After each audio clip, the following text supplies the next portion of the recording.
Question number 7 spring 2022 paper का नज़र आ रहा है, फॉरेक्स का क्वेश्चन है। क्या करना है आपको? Determine which of the following options would be more beneficial for SL. आपने बताना है कौन सी ऑप्शन जो है वो ज़्यादा बेनिफिशियल है। Part A, hedging through forward contract, mean forward के थ्रू अगर हेजिंग की जाए, हेजिंग थ्रू मनी मार्केट के थ्रू अगर हेजिंग की जाए, या फिर नो हेजिंग मीन स्पॉट पे ही कन्वर्जन की जाए और स्पॉट का रेट दिया गया है। जी क्वेश्चन क्या? Shaheen limited SL is engage in manufacturing and selling textile products. Company textile products sell करती है। SL procures the material locally which is then manufactured and exported to customers, export करती है customers को। The management of SL is concerned over high volatility in foreign exchange rate. The receipt of $50,000 from a customer is expected in 3 months time. In company ने export की है customer से $50,000 receive होने हैं 3 months time में। अब payment नहीं है, रसीट है। And management is considering to hedge the foreign exchange risk. SL's bank has quoted the following exchange rate and annual interest rate. Spot rate buy sell का ये चल रहा है। ये buy sell किसकी तरफ से रेट है? एक्सचेंज की तरफ से, बैंक की तरफ से। मीन बैंक अगर आपसे फॉरेन करेंसी बाय करेगा तो इस रेट पे बाय करेगा, और अगर आपको सेल करेगा तो फिर इस रेट पे सेल करेगा। आपने जो $50,000 लेने हैं, लेने के बाद आपने क्या करने हैं? बैंक को सेल करने हैं या बाय करने हैं? आपने सेल करने हैं। बैंक ने क्या करने हैं?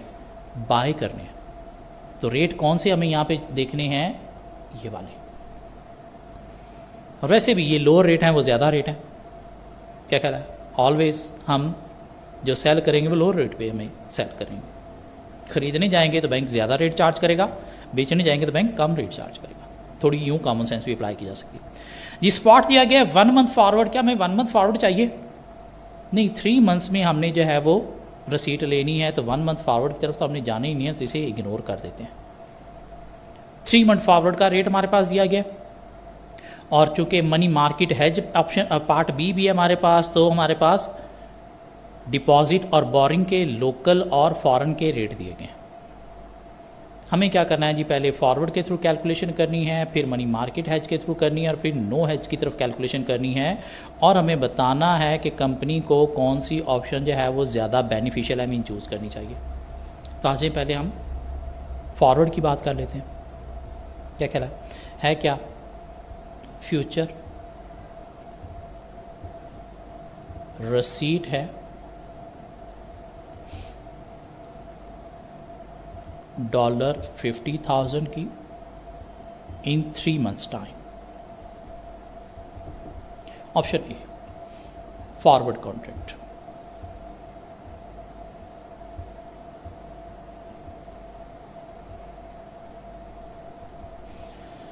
जी कैसे कैलकुलेशन करेंगे कि डॉलर हमारे पास 50,000 है, इनटू रेट अप्लाई करेंगे, सिंपल कैलकुलेशन हो जाएगी। और 3 मंथ्स फॉरवर्ड के 2 रेट हैं, तो हमने कौन सा लेना है? सेल करना है, लो रेट लेना है 177.555। क्या ख्याल है?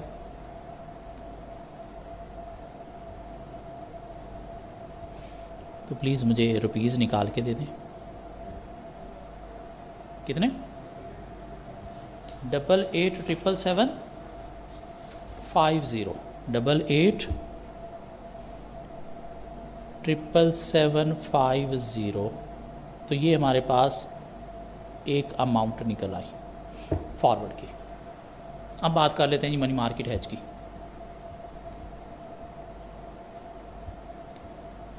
और मनी मार्केट हैज में हम क्या करते हैं? अपने स्टेप्स फॉलो करते हैं। फ्यूचर रिसीट है 50,000 की 3 मंथ्स टाइम में। पेमेंट हो तो हम क्या करते थे? फॉरेन करेंसी एसेट क्रिएट करते थे। ये रिसीट है तो हम क्या करेंगे? फॉरेन करेंसी लाइबिलिटी क्रिएट करेंगे। Number 1 create foreign currency liability. मतलब क्या हुआ कि आज हम जो है फॉरेन करेंसी में बारो करेंगे इतने डॉलर के 3 माह का इंटरेस्ट अटैच करके वो क्या बन जाए, 50,000 बन जाए। मीन पेमेंट की सूरत में हम क्या करते थे, फॉरेन करेंसी एसेट क्रिएट करते थे, डिपॉजिट करते थे एक अकाउंट में इतने डॉलर के 3 माह का इंटरेस्ट खाने के बाद वो 50,000 बन जाए। लेकिन अब चूंकि रसीट है तो हम क्या करेंगे, लाइबिलिटी क्रिएट करेंगे फॉरेन करेंसी में, मीन बारो करेंगे आज इतने डॉलर के 3 माह का इंटरेस्ट अटैच करके वो 50,000 बन जाए। तो बारो करेंगे हम जी, बारो की अमाउंट कैसे निकालेंगे, ये जो 50,000 डॉलर है इसको हम डिवाइड करेंगे 1 प्लस रेट के साथ, और रेट हमें देखिएगा फॉरेन करेंसी में हम बारो करने जा रहे हैं तो फॉरेन करेंसी का बोरिंग का रेट कौन सा है, 2.75। फॉरेन में हमने डिपॉजिट नहीं करना इसलिए ये रेट काट दें, क्या करना हमने बारो करना है। और कितना ये रेट है पूरे साल का, हम 3 माह के लिए बारो करने जा रहे हैं तो इसको इंटू 3/12 भी करेंगे। सो ये कितना आ जाएगा 0.0275 इंटू 3/12। तो यहाँ से प्लीज़ मुझे डॉलर निकाल के दे दें जो आपको बारो करने हैं। 49659 इतने डॉलर आज हम बारो करेंगे जो 3 माह का इंटरेस्ट लगने के बाद 50,000 बन जाएंगे। क्या करना है जी बारो करके, इनको हमने ट्रांसफ़र करना है होम में। मीन देखना अब इसके रुपीज़ कितने बनेंगे, क्या ख्याल है। तो क्या करेंगे, रुपीज़ बनाने के लिए $49659 को रेट से मल्टीप्लाई करेंगे। इसी कौन से रेट से मल्टीप्लाई करेंगे, स्पॉट वाले रेट से मल्टीप्लाई करेंगे। स्पॉट का रेट कितना चल रहा है 178.650। तो प्लीज़ मुझे यहाँ से बता दीजिएगा रुपीज़ कितने बन गए, 8871,580। जी होम में ट्रांसफ़र करके करना ही क्या है, हमने यहाँ पे डिपॉजिट करके इसके ऊपर इंटरेस्ट खाना है। तो क्या करेंगे हम जी, डिपॉजिट करेंगे इन होम एंड अर्न इंटरेस्ट, और इस पे क्या करेंगे, इंटरेस्ट अर्न करेंगे। क्या कहला जी, कितना हम डिपॉजिट करेंगे जी, डिपॉजिट हम यही करेंगे कितना 8871,580, और इस पे इंटरेस्ट जो है वो हम कैलकुलेट करेंगे जी। इंटरेस्ट कितना कैसे कैलकुलेट करेंगे, 8871,580 इंटू हम मल्टीप्लाई करेंगे रेट डिपॉजिट का हमारे कंट्री में कौन सा चल रहा है 6.75, तो इसको इग्नोर कर देते हैं, ठीक है। सो 6.0675 इसे हम लिखेंगे और पहले इसको 3/12 करेंगे और फिर इसको अमाउंट से मल्टीप्लाई करेंगे। तो उसके बाद प्लीज़ मुझे इंटरेस्ट की अमाउंट भी दे दें कितनी है,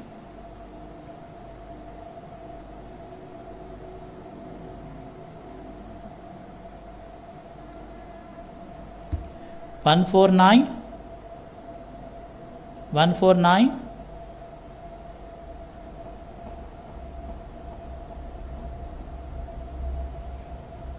जी। 6.75 को 3/12 करें,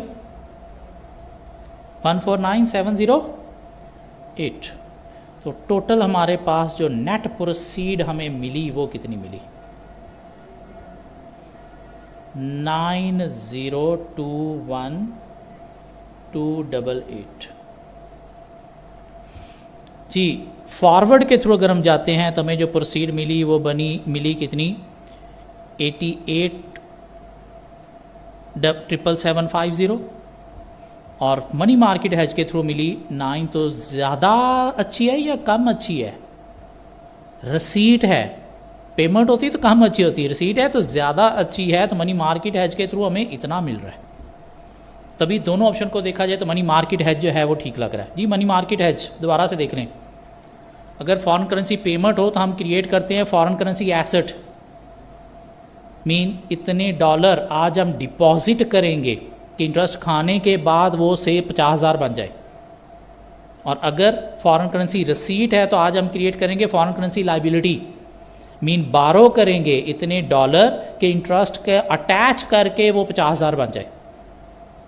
बारो करके क्या करेंगे, उसको अपने होम में ट्रांसफ़र करेंगे, तो उसको रुपीज़ में कन्वर्ट करेंगे और इधर हम क्या करेंगे, उसे डिपॉजिट करेंगे और उसके ऊपर इंटरेस्ट कमाएंगे। और अगर हम फॉरवर्ड कॉन्ट्रैक्ट में जाते हैं तो वही 50,000 डॉलर हमें जो है वो कन्वर्ट करके इतने रुपीज़ मिलेंगे। अगर मनी मार्केट हेज में जाते हैं तो 50,000 डॉलर कन्वर्ट करके हमें इतने रुपीज़ मिलेंगे। तो ज़्यादा अच्छी बात कौन सी है, मनी मार्केट हेज। लेकिन अभी एक तीसरी ऑप्शन भी पड़ी है, वो क्या है, no hedging assume that on the date of settlement of transaction spot rate is $1.178.15। तो नो हेज की तरफ भी चले जाते हैं, इधर कैलकुलेशन कर लेते हैं नो हेज की। जी कितना डॉलर, 50,000, किस पे आप कन्वर्ट करोगे, आप करोगे जी 178.15 पे। तो बता दें रुपीज़ कितने बन गए इससे, 8907,500। क्या ख्याल है, तो इससे इतने मिल रहे हैं, इससे 9021 मिल रहे हैं, इससे 8877 मिल रहे हैं। तो ज़्यादा अच्छी ऑप्शन कौन सी है, मनी मार्केट हेज। सो हम क्या कंक्लूजन दे देंगे, क्या money market hedge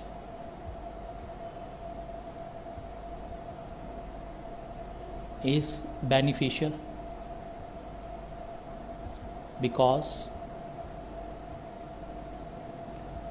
it generates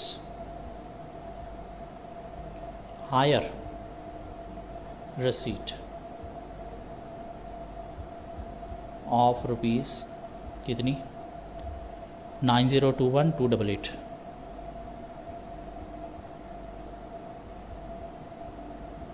as compared to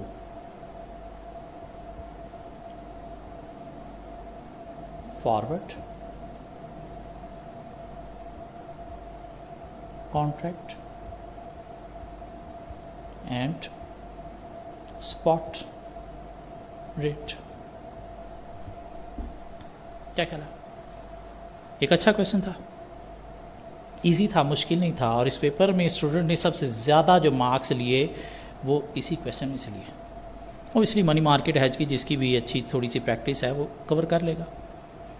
क्या ख्याल है जी, मूव होते हैं नेक्स्ट क्वेश्चन की तरफ। जी क्वेश्चन नंबर 8 को अगर हम देखें, 6 नंबर के लिए उसने एक क्वेश्चन टेस्ट किया है। क्वेश्चन नंबर 8 6 नंबर के लिए क्वेश्चन टेस्ट किया गया।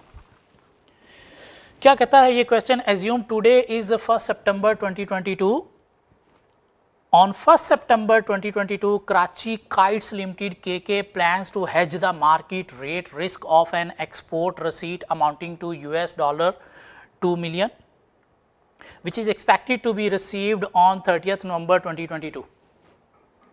The current spot price per $US is 208. Company ने क्या करना है, कोई रसीट है इन फ्यूचर कितने की, $2 million की रसीट इन फ्यूचर है, $2 million की 3 months टाइम में। क्या ख्याल है, 3 months टाइम और 2 months टाइम, 1 सितंबर 30 सितंबर 2 months टाइम में। द करंट स्पॉट प्राइस पर डॉलर चल रही है 208। KK intends to hedge the currency risk through future, और फ्यूचर के थ्रू हेज करने जा रहे हैं। A future contract is for 120,000 and is available in a standard lot size of 1 with the tick value of ₹12. Following future rates are available. 3 तरह के futures available हैं। अक्टूबर वाला है जिसका रेट ये है, नवंबर वाला है और दिसंबर वाला है। तो आप कौन सा फ्यूचर लोगे? या आपकी मैच्योरिटी डेट है immediately after the maturity date कौन सा बनता है? नवंबर वाला ही बनता है। क्या कहला? The spot rate on 30th नवंबर is expected to be 218.5. Setup the hedge for US receipt. Hedge setup करना आपने। Compute the gain loss in terms of tick and compute the effective exchange rate for K. तो पहले हम part A और सी को करने की कोशिश करते हैं। नॉर्मल जो हम फ्यूचर के थ्रू हेजिंग करते हैं उसकी पहले बात करते हैं और फिर हम देखेंगे ये टिक क्या होता है और उसके अकॉर्डिंगली लॉस कैसे कैलकुलेट करना है। क्या ख्याल है? फ्यूचर्स के थ्रू अगर हम करने जा रहे हैं तो हमारा क्वेश्चन हम अटैम्प्ट करते वक्त कुछ स्टेप्स फॉलो किया करते थे। क्या स्टेप फॉलो किया करते थे? सबसे पहले हम अपनी जो है वो हेज स्ट्रैटजी जो है वो बनाया करते थे। हेज स्ट्रैटजी है, फ्यूचर में रसीट है, और फ्यूचर्स में दो तरह की स्ट्रैटजी होती हैं, बाय नाउ सेल लेटर या सेल नाउ बाय लेटर। तो यहाँ पे रसीट की सूरत में कौन सी स्ट्रैटजी आएगी sir? Sell now buy later. Receipt है, पेमेंट होती तो डॉलर बाय करके आपने पेमेंट करनी है तो बाय नाउ सेल लेटर होता। रसीट है तो आपने क्या करना है, उसके बाद डॉलर सेल करने हैं ना अपनी करेंसी में कन्वर्ट करने के लिए, तो सेल नाउ बाय लेटर पे चलेंगे। उसके बाद हमारे पास क्या होता है जी? स्टेप होता है choice of contract and number of contract. Choice of contract आप कौन सा लोगे? नवंबर फ्यूचर लोगे? क्या ख्याल है? नवंबर फ्यूचर लोगे जो 30 नंबर वाला है। अब नंबर ऑफ कॉन्ट्रैक्ट आपने निकालने हैं तो $2 मिलियन हैं, और कॉन्ट्रैक्ट साइज़ कितना है? 120 का। तो $2 मिलियन है, कॉन्ट्रैक्ट साइज़ आपका 120 का है। तो इसके अकॉर्डिंगली प्लीज़ देखिएगा कितने आपके कॉन्ट्रैक्ट बनते हैं। $2 मिलियन हैं और 120,000 कॉन्ट्रैक्ट साइज़ है, तो कितना बन गया? 16.667 बन गया, जो कि हम इन होल नंबर ले लेते हैं तो अप्रॉक्सीमेटली इक्वल टू 17 कॉन्ट्रैक्ट बन गया। क्या ख्याल है? और यहाँ पे आपका पार्ट ए सॉल्व हो गया, हेज सेटअप आपने कंप्लीट कर दिया, ये आपका हेज सेटअप बन गया। अब आपने पार्ट सी की तरफ जाएं, compute the effective exchange rate for के मीन इस ट्रांजैक्शन से आपको इफेक्टिव रेट क्या पड़ेगा? तो पहले हमें गेन लॉस निकालना पड़ेगा फ्यूचर का। क्या कह रहा है? उसके बाद स्टेप क्या आता था? गेन और लॉस ऑन फ्यूचर। और गेन लॉस निकालने के लिए आप पहले क्या कर रहे हो? सेल कर रहे हो, फिर आप क्या कर रहे हो? बाय कर रहे हो। सेल आप जो है वो करने जा रहे हो सर कितने कॉन्ट्रैक्ट? 17 कॉन्ट्रैक्ट। क्या प्राइस आप सेल करने जा रहे हो जो आपको फ्यूचर की मिली है? 213.5। तो यहाँ से प्लीज़ मुझे एक वैल्यू दे दें कितनी बनती है। 17 कॉन्ट्रैक्ट, कितने कॉन्ट्रैक्ट साइज़ कितना है? 120,000, और कितने कॉन्ट्रैक्ट हैं? और सॉरी क्या प्राइस है? 213.5। तो यहाँ से एक वैल्यू प्लीज़ मुझे दे दें कितनी बनती है।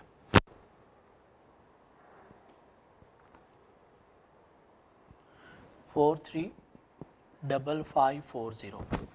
और बाय आप करोगे 17 कॉन्ट्रैक्ट 120,000 किस रेट पे? ये जो मैच्योरिटी डेट पे रेट मार्केट में स्पॉट चल रहा है कितना? 218.5 पे। और यहाँ से कितना बनेगी वैल्यू? 445740। 445740। तो यहाँ से तो आपको शायद सर ये आपकी रसीट है और ये आपकी पेमेंट है, तो आपको तो शायद लॉस हो रहा है कितने का? 10,200 का।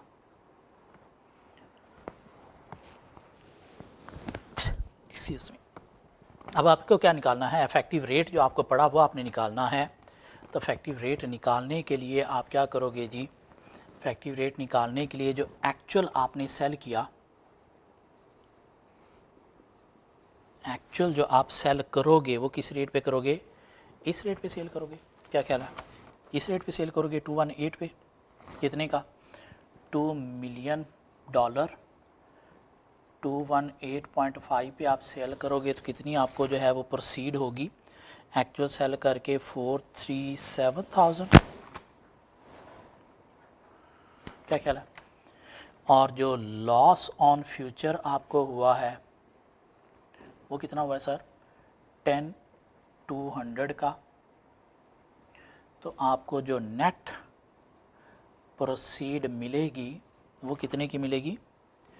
426,800 की।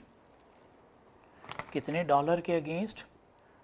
$2 मिलियन के अगेंस्ट। तो आपको जो इफेक्टिव रेट पड़ेगा वो सर कितना पड़ेगा? क्या ख्याल है? इफेक्टिवली जो आपको रेट पड़ेगा, ये अपनी फिगर 1000 में ली है तो ये भी 1000 में लो, तो इफेक्टिव जो रेट आपको पड़ेगा वो कितना पड़ेगा? 213.4 213.4 रुपीज़ पर डॉलर। और ये क्या है आपकी रिक्वायरमेंट सी जो है वो भी सॉल्व हो गई। क्या कहला मीन नॉर्मल जो फ्यूचर का क्वेश्चन हम करते हैं वो इसी तरह से करते हैं। अब यहाँ पे बीच में बात आ गई, उसने कहा जी कंप्यूट द गेन और loss in terms of ticks. और यहाँ पे उसने क्या कहा है कि स्टैंडर्ड लॉट साइज 1 है with the tick value of ₹12। अब ये टिक क्या है? इसमें बेसिकली दो कॉन्सेप्ट हैं, एक है टिक साइज और एक है tick value. Tick size and tick value एक छोटा सा कॉन्सेप्ट है हमारी आई कैप बुक के अंदर। नॉर्मली मार्केट में लोग जो है इस टिक के बिना ही फ्यूचर की सारी वर्किंग करवाते हैं, लेकिन हमारी बुक में कॉन्सेप्ट था और एग्जामिनर ने टेस्ट भी कर लिया 2 नंबर के लिए, टिक साइज और टिक वैल्यू।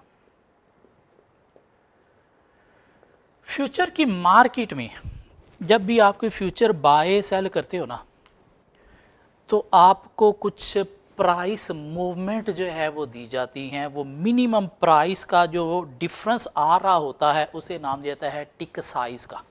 सो टिक साइज क्या है? Minimum price difference, minimum price difference in exchange of future, in buying selling of future. वो नॉर्मली जो है वो 1 सेंट होता है डॉलर में अगर प्राइसेस आ रही हैं तो। हाँ, इधर उसने कितना दे दिया? ₹12 दे दिया।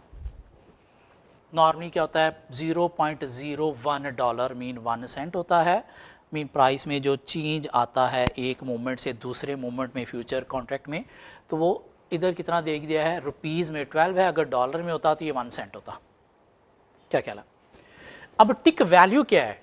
टिक वैल्यू बोलते हैं प्रॉफिट और loss due to trade in future.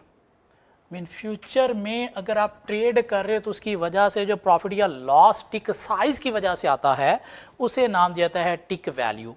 और टिक वैल्यू कैलकुलेट करने का एक फार्मूला भी होता है, tick value is equal to contract size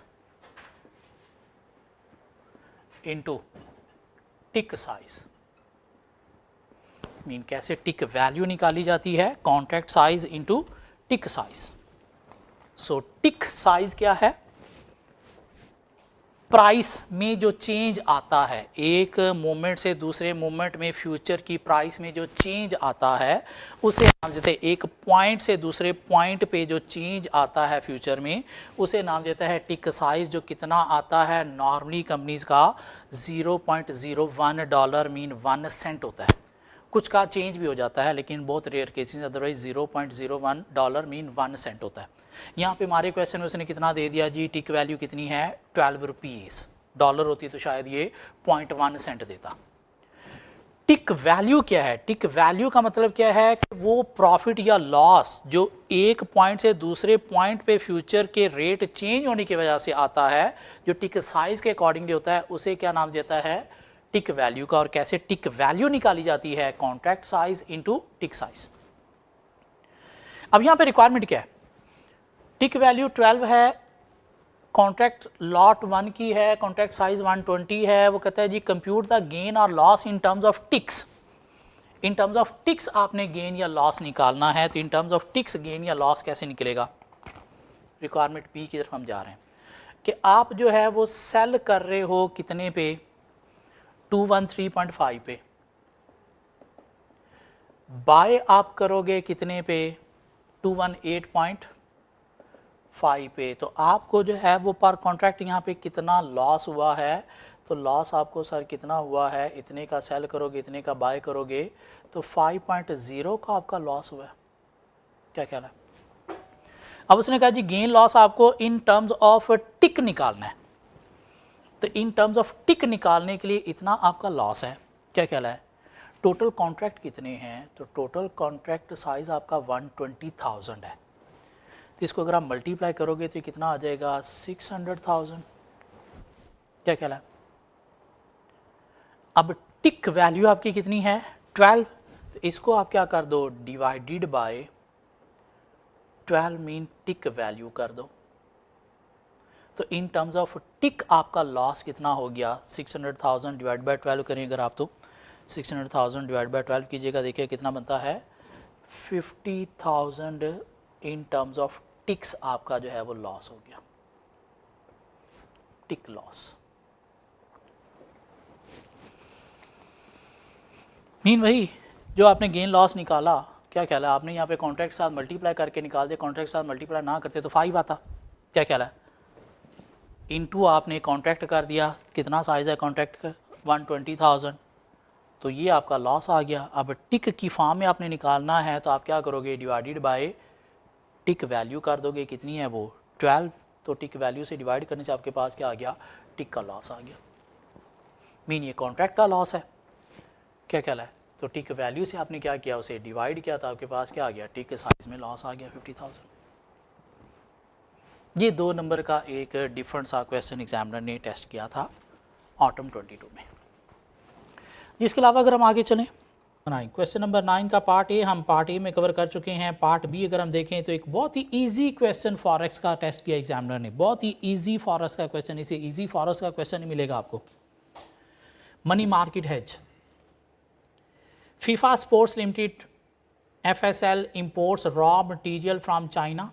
करना क्या आपको, construct money market hedge and determine the effective exchange rate, recommend whether the has would be beneficial for FSL। Mean आपने एक तो इफेक्टिव एक्सचेंज रेट निकालना है, मीन ये transaction company को किस रेट पे पड़ी, और आपने रिकमेंड भी करना है कि कंपनी के लिए ये हैज बेनिफिशियल है या नहीं है। ओबियसली एक्सचेंज रेट अगर जो स्पॉट अवेलेबल है उससे बेहतर है तो अच्छा है, अदरवाइज़ नहीं है। क्या देखते हैं, Fifa sports limited imports raw material from China, China से ये क्या करते हैं इंपोर्ट करते हैं, दिस मीन कोई फ्यूचर पेमेंट होगी in foreign currency. FSL has to pay Chinese yen CNY Chinese yen 1 million in 6 months time, तो 6 मंथ्स टाइम में 1 मिलियन की आपकी पेमेंट है। FSL plans to hedge the इस exposure to currency risk using a money market hedge, तो future payment है तो क्या करते हैं हम पहले फॉरेन करेंसी एसेट क्रिएट करते हैं, उसमें अमाउंट डिपॉजिट करते हैं इतने येन के 6 माह का इंटरेस्ट खाने के बाद वो 1 मिलियन बन जाए। कहाँ से, होम करेंसी से बारो करके जिस पे आपने इंटरेस्ट पे करना है तो उससे आप कॉस्ट निकालोगे। हाँ, following information is available in this regard. Interest rate आपके पास दिए गए हैं डिपॉजिट और बोरिंग के, 3 मंथ्स का डिपॉजिट बोरिंग रेट, 6 मंथ्स का डिपॉजिट बोरिंग रेट, 3 मंथ्स का PKR में डिपॉजिट बोरिंग रेट और PKR में 6 मंथ्स का डिपॉजिट बोरिंग रेट। पहले तो ये डिसाइड करो कि 3 मंथ्स की ट्रांजेक्शन 6 माह की, 6 माह की, तो ये 3 मंथ वाला भी इग्नोर कर दो, ये 3 मंथ वाला भी इग्नोर कर दो। क्या कहला, अब फॉरेन करेंसी में आपने एसेट क्रिएट करना है, कैसे डिपॉजिट करके, तो उसका डिपॉजिट वाला रेट आपके लिए एप्लीकेबल है। और होम करेंसी में आपने क्या करना है, बारो करना है, तो उसमें आपके लिए बोरिंग वाला रेट एप्लीकेबल है। जिस मीन ये 2 रेट आपको चाहिए, बाकी सब कुछ बकवास है इस डब्बे में। और ऐसे क्वेश्चन मैंने प्रैक्टिस किए हुए क्लास में। Current spot exchange rate PKR पर, इसमें फॉरेन करेंसी क्या है, बेस है 1 है। क्या कहला है, तो 1 येन इक्वल है कितने के 34.5 PKR के। एक्सचेंज रेट इन 3 मंथ्स, बकवास, इससे हमारा कोई ताल्लुक ही नहीं है, हमारी 6 मंथ्स की ट्रांजैक्शन है तो इसको इग्नोर कर दो। हाँ, 6 मंथ्स का जो एक्सचेंज रेट 37.6 है। तो मनी मार्केट हेज के क्वेश्चन में आगे, money market hedge, money market hedge,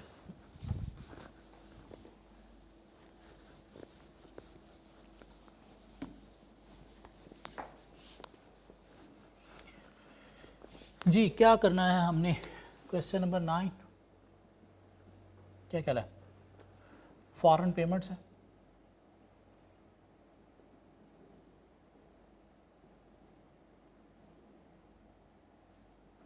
कितने की, चाइनीज़ येन 1 मिलियन की इन 6 मंथ्स टाइम। क्या कहला है, पेमेंट है तो हमने क्या करना है जी, नंबर 1 हमने करना है जी क्रिएट करना है foreign currency asset, create foreign currency asset, और क्या करना है हमने जी, डिपॉजिट करना है। आज इतने येन के 6 मंथ का इंटरेस्ट खाने के बाद वो कितने बन जाए, 1 मिलियन बन जाए। क्या कह रहा है, 6 मंथ्स का इंटरेस्ट खाने के बाद वो कितने बन जाए, 1 मिलियन बन जाए। सो कैसे हम वो निकालेंगे, रेट क्या है हमारे पास डिपॉजिट का फॉरेन में 11.71, लेकिन ये पूरे साल का होता है, हमें इसको पहले 6 माह में कन्वर्ट करना पड़ेगा। क्या ख्याल है, तो डिपॉजिट हम कैसे निकालते हैं, 1 मिलियन की हम डिस्काउंटिंग करेंगे कितने पे सर, कितने में डिस्काउंटिंग करेंगे, 1 + 11.71% इंटू 6/12। तो क्या करो, पहले इसको इंटू 6/12 करो, फिर इसको सॉल्व करो, तो आपके पास आज बन जाएंगे इतने येन जो आपने फॉरेन करेंसी एसेट में क्या करने हैं, डिपॉजिट करने हैं। तो चाइनीज़ येन कितने बनेंगे, 944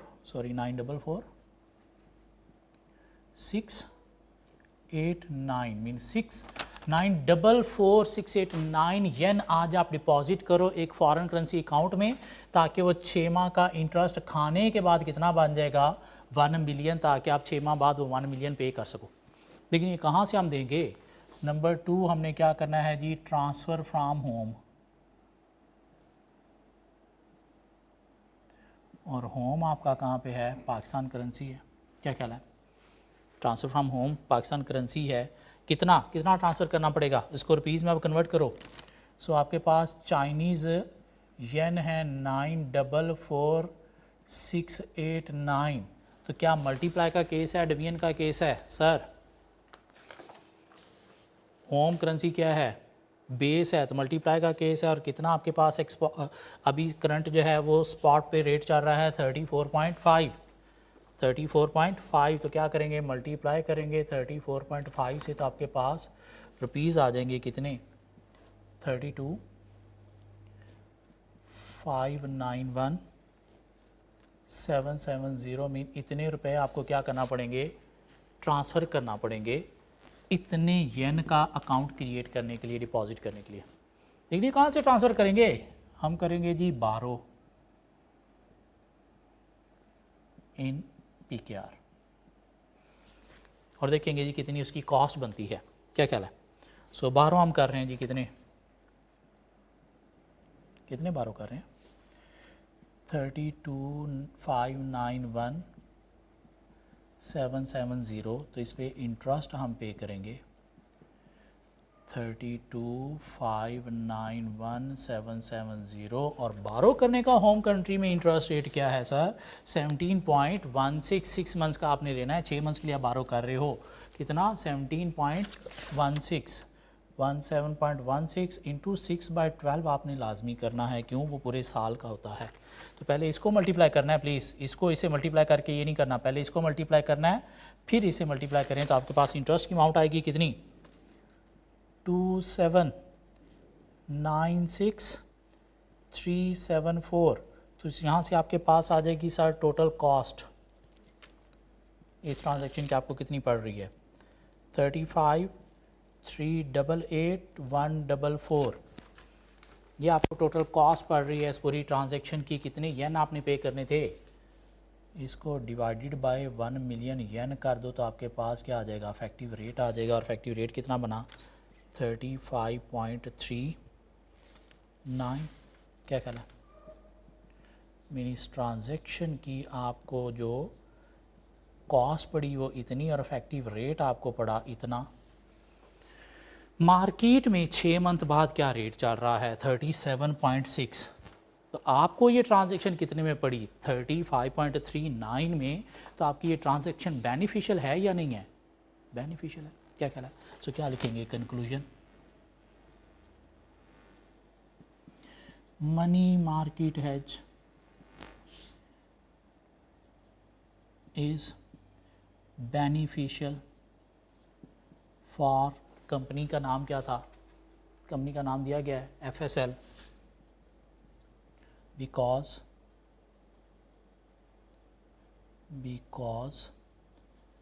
the effective rate of 35.39 is lower than spot rate after 6 months of कितना 37.6। क्या कहना, एक इजी क्वेश्चन था। मीन फॉरेक्स का इससे इजी क्वेश्चन आज तक पास पेपर में कभी टेस्ट नहीं हुआ, और एक इजी क्वेश्चन ऐसा अटेम्प्ट करके आप अच्छे मार्क्स सिक्योर कर सकते हो। जी एक लास्ट क्वेश्चन की तरफ, ऑटम 23 पास पेपर हम कवर कर रहे हैं। Question number 9 of autumn 23, question number 9 of autumn 23 forex का एक क्वेश्चन एग्जामिनर ने टेस्ट किया 5 + 3 8 मार्क्स के लिए, कि इजी क्वेश्चन था कमोडिटी रिस्क के ऊपर। सिमिलर क्वेश्चन हमने क्लास में प्रैक्टिस किए हुए हैं और इजीली 8 नहीं तो 6-7 नंबर लिए जा सकते हैं।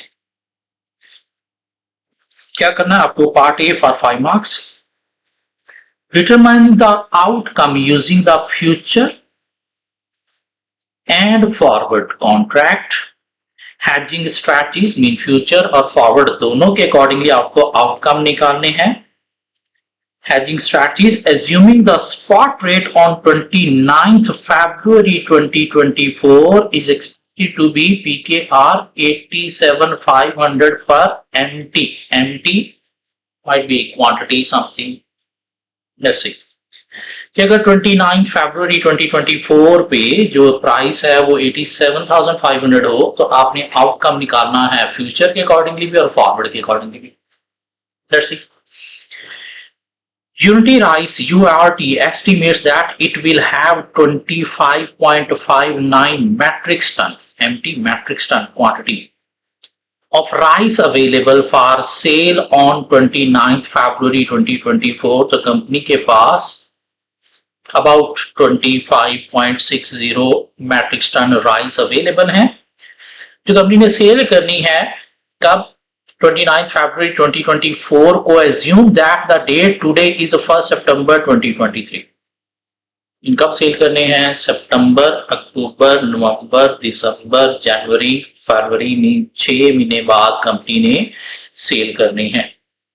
तो रिस्क क्या है, 6 महीने बाद कहीं रेट कम ना हो जाए, 6 माह बाद कहीं रेट कम ना हो जाए, तो इसलिए कंपनी हेजिंग में जा रही होगी फ्यूचर में और फॉरवर्ड में। In view of the recent volatility in food prices, URT is considering hedging its market risk. The following information is available. Hedging forward और future दोनों के थ्रू करना चाह रही है। The current spot price stands at rupees 90,000 per metric ton। mean current अभी जो spot price चल रही है वो 90,000 है, तो रिस्क है कहीं फ्यूचर में प्राइस कम ना हो जाए। The future contract for 1 MT, contract size 1 MT, set to expire in 6 months is priced at PKR 93,500 MT। और आज फ्यूचर कॉन्ट्रैक्ट की प्राइस कितनी है, 93,500। The term of the forward contract for 1 MT with 6 months expiry is as follows। और अगर forward पे जाते हैं तो बाय का रेट ये है जो कि हमारे लिए सेल का होगा, और सेल का रेट ये है जो हमारे लिए बाय का होगा। और हमने क्या करना है, सेल करने इन फ्यूचर। क्या कह रहा है, 6 माह बाद हमने सेल करनी इतनी क्वांटिटी। तो अगर हम फॉरवर्ड में जाते हैं तो हम क्या करेंगे, जो रेट किसी ने ऑफर किया है उसका बाय हमारा सेल, तो ये रेट हम फॉरवर्ड पे बाय करेंगे। प्लीज मेक श्योर, क्योंकि जो फॉरवर्ड में हमें रेट मिलते हैं उसका बाय तो हमारा सेल, उसका सेल हमारा बाय। मीन कोई हमें ऑफर करता है, हम नहीं किसी को ऑफर कर रहे, कोई हमें ऑफर करता है, लाइक बैंक हमें ऑफर करता है। और आपने क्या करना है, आउटकम निकालना है फॉरवर्ड के थ्रू और फ्यूचर के थ्रू फॉर 5 मार्क्स। तो आ जाए सॉल्व करते हैं, पहले फॉरवर्ड के थ्रू कर लेते हैं। So hedging through forward mean part ए।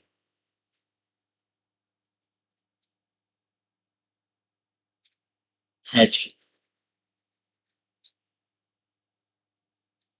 Through forward.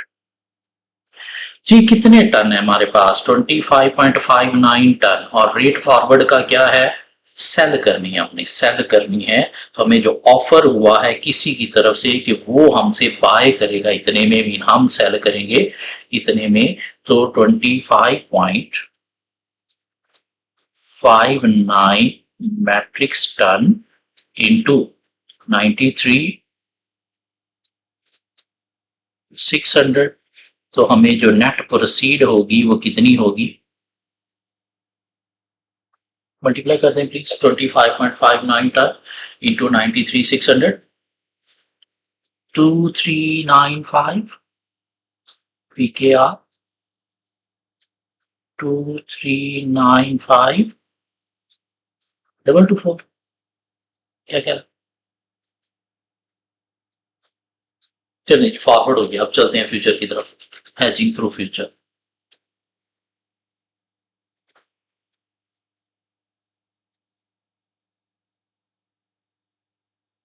और फ्यूचर में हम क्या करते हैं जी, सबसे पहले अपनी हेज स्ट्रैटेजी डिफाइन करेंगे। हेज स्ट्रैटेजी हमारी क्या होगी? सेल करने हैं तो हम क्या करेंगे? Sell now buy later. Hedge date हमें पता है, क्या कह रहा है, ट्रांजैक्शन डेट भी हमें पता है। उसके बाद हम क्या करते हैं जी, number of contracts. Choice of contract की तरफ जाने की जरूरत ही नहीं है क्योंकि एक ही कॉन्ट्रैक्ट अवेलेबल है। और नंबर ऑफ कॉन्ट्रैक्ट कितना है जी? 25.59, जो कि अप्रॉक्सीमेटली जो है वो किसके इक्वल हो जाएगा? 26 कॉन्ट्रैक्ट के। क्या कह रहा? और प्राइस एक ही अवेलेबल है और वो कितनी है? 93,500। क्या कह रहा? दिस मीन आज हम सेल करेंगे और फ्यूचर में बाय करेंगे, तो हम चले जाते हैं जी किस तरफ? गेन और लॉस ऑन फ्यूचर कैलकुलेट करने के लिए।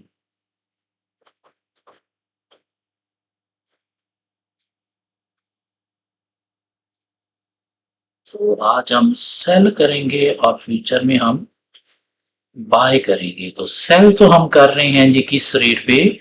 93,500 पे। ये रेट है हमारे पास फ्यूचर का आज। सो 93,500। और बाय करने के लिए हमारे पास जो है वो फ्यूचर का रेट नहीं दिया गया, तो एट मैच्योरिटी जो है वो फ्यूचर रेट और स्पॉट रेट इक्वल हो जाते हैं। तो हम स्पॉट रेट यूज करेंगे कितना? 87,500। क्या कह रहा है? तो सेल हम इतने पे करेंगे, बाय हम इतने पे करेंगे, तो हमें क्या हो गया जी? गेन हो गया। कितना गेन हो गया? 6,000 का गेन हो गया। अब क्या करना है जी? नेट प्रोसीड्स निकाल लेते हैं।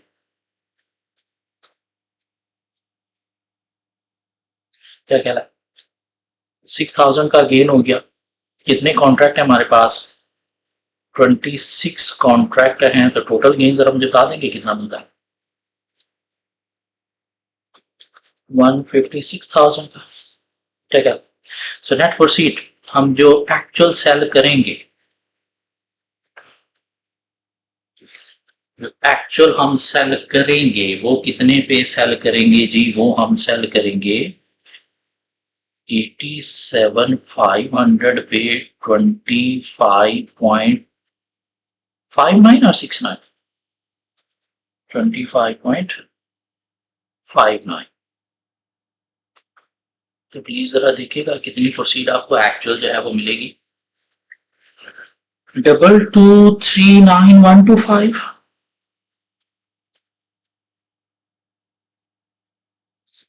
और साथ आपको क्या हुआ है? गेन भी हुआ है। और गेन कितना हुआ है?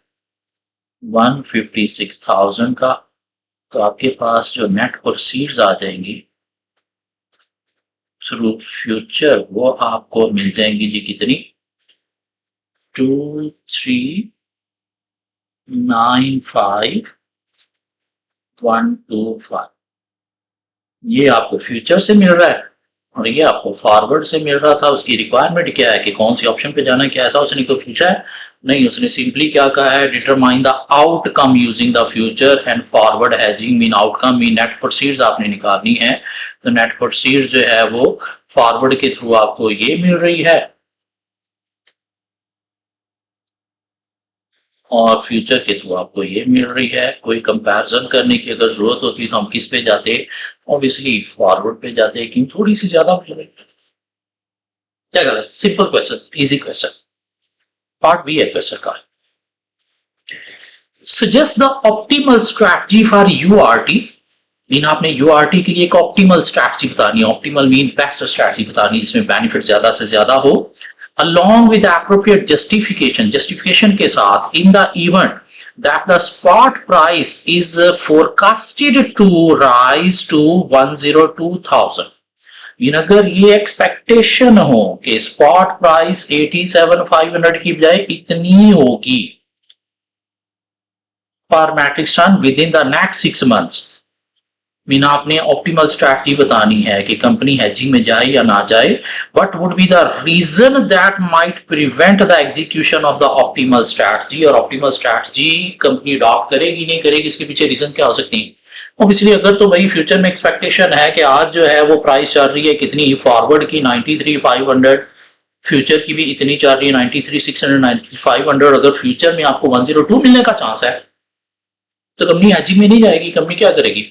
स्पॉट पे सेल करेगी। क्या करा? Company will not move towards hedging, company will sell at spot if there is expectation of selling at 102,000 पर मैट्रिक टन। हाँ, इसमें क्या रीजंस हो सकती हैं, क्या फैक्टर्स हो सकते हैं, अब उसमें देखना पड़ेगा कि एक्सपेक्टेशन जो है वो कितनी एक्यूरेट है। क्यों? फ्यूचर एक्सपेक्टेड प्राइस है 102 की, तो कितनी एक्यूरेट है, पास्ट हिस्ट्री क्या है, कहां से आपको डेटा मिला है, तो ये फैक्टर कंसीडर करना पड़ेगा। और फिर देखना पड़ेगा कि अगर तो कंपनी रिस्क एवर्स है, रिस्क एवर्स मीन डरी हुई है, डरपोक है, तो फिर कंपनी हैचिंग की तरफ जाएगी रादर देन के स्पॉट की तरफ जाए। तो कंपनी का रिस्क अवर्स भी देखना पड़ेगा, मीन रिस्क एपेटाइट कंपनी का देखना पड़ेगा। रिस्क एपेटाइट कितना है उसके अकॉर्डिंगली कंपनी डिसाइड करेगी कि इधर हेजिंग में जाए या फिर ना जाए। हाँ, कंपनी अगर हेजिंग में जाती है तो उससे फ्यूचर की अनसर्टेनिटी का जो प्राइसेस का रिस्क है वो कवर हो जाएगा। तो ये 3 फैक्टर्स लिखने हैं 8 नंबर। एक इजी क्वेश्चन था, मुश्किल नहीं था।